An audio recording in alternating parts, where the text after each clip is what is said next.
Hello అండి. ఇది video వచ్చి నిన్నటిది. నిన్న శనివారం ఇంకా పూజ ఉన్నది కదా, ఇంట్లో పనులు ఎక్కువ ఉంటాయని వీడియో అంతా ఇక్కడ షూట్ చేయలేదండి. నేను కొంచెం ముగ్గేసి కలర్ చేసిందే కొంచెం తీసి పెట్టిన. ఇంకా పూజ చేసుకోవాలన్నట్టుగా నేను ఎక్కువ వీడియో ఏమైనా ఇంట్రెస్ట్ పెట్టలేదు. ఇక్కడనైతే పూజ అయిపోయింది. నేను 7 శనివారాల వ్రతం అయిపోయినాక కూడా నా స్వామికి ఇట్లా నేను పూజ చేసుకోవాలనుకున్న, పిండి దీపాలు పెట్టి నాకు కుదిరినప్పుడల్లా ఇట్లా చేసుకోవాలనుకున్న శనివారం రోజు. అందుకోసమే ఇట్లా పూజ చేసుకున్న ఫ్రెండ్స్.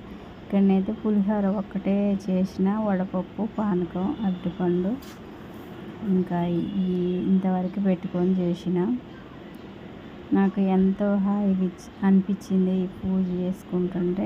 నాకు ఎప్పుడు ఇంత ఓపిక ఇచ్చి ఆ దేవుడు నాకు నా చేత ఇట్లా చేపించుకోవాలని కోరుకుంటున్నా.